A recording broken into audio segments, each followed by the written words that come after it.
कि छोटे मोटे देवरा दुलरुआ सुतसी रहनवा है आहे लोट जा आधी आधी रोतिया में खाड़ा करले बेलनवा है पियावा परदेश गइल बड़े भौजी ए भौजी ते एगो काम करो का हो बिना कथे के हाँ जी देवरा जोरे प्रसादी बांट दो हाँ बांट दो देवरा के शिकायत अपना बलमुआ से कोइले बड़ी का कहतारी कि गवना करा के तू तो कइला बहरवा ये पिया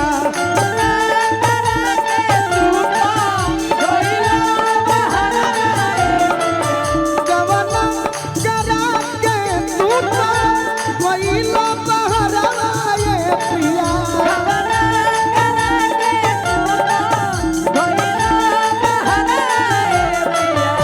मनता जवानी अधिया छोटा सा देवाला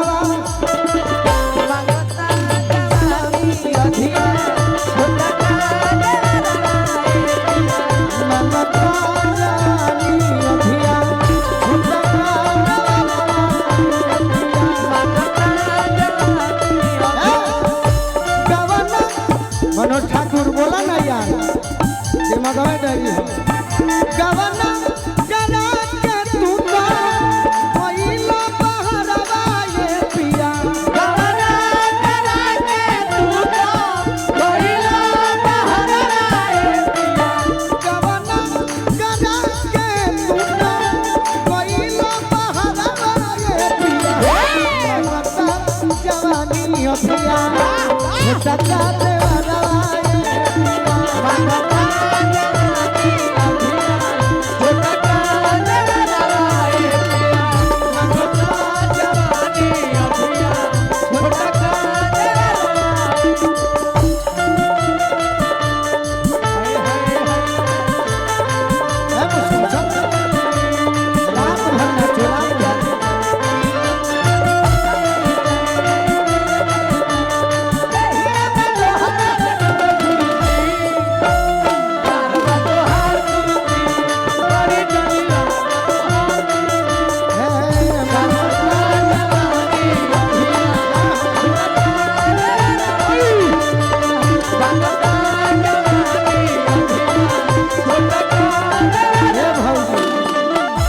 मुस्कान भौजी बोली देवर जी हर कुशीनगर से हाँ जी पियावा छोड़ के चल गए बड़े झंझारपुर में एगो काम करो हमारा नियन कई गो देवर बड़े हाँ जी तब कही हम की रहे घूरी आइल घर में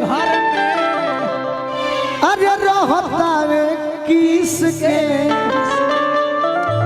कोई दे तलाल हमार गल मिस मिस के कोई दे तलाल हमार लाल मिस मिस के कोई दे तलाल हमार गल मिस मिस के कोई दे तलाल हमार गल मिस कि रतिया में सुती रे जाता आई के बजरवा पिया ए मोटकी भौजी रतिया में सुती रे जाता आई के बजरवा पिया रतिया में सुती रे जाता आई के बजरवा पिया मंगता जवानी अभिया छोटा का देवा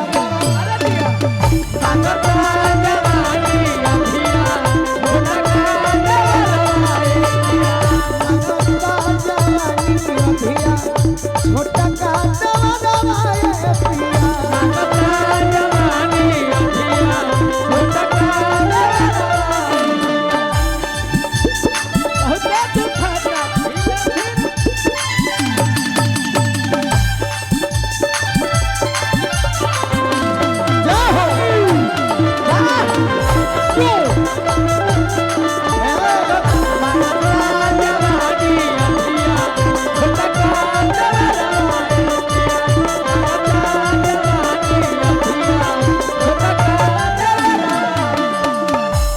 बड़ी सुंदर गायिका, हाँ जी।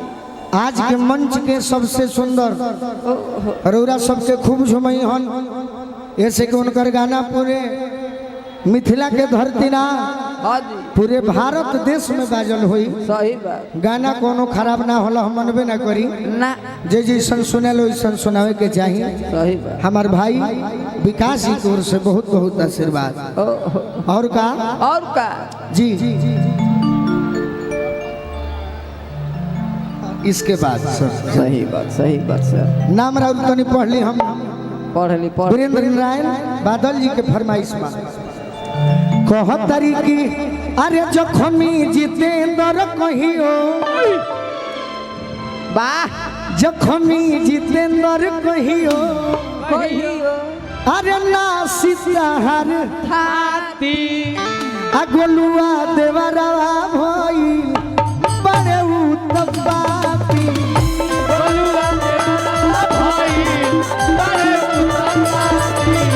अगलुआ देवरवा भई बड़े उतबाती गोलुआ देवरा भाई बड़े उतबाती। किरतिया में सुतरे जाता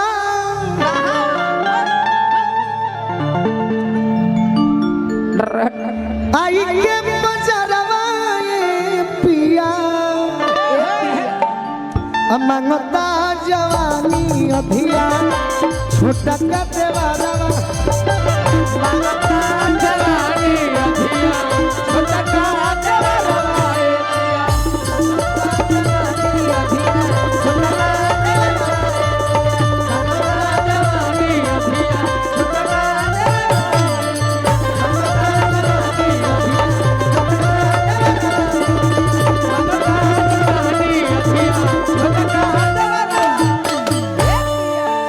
मांगता जवानी अधिया अधिया छोटा का देवरवा पिया। ए पिया।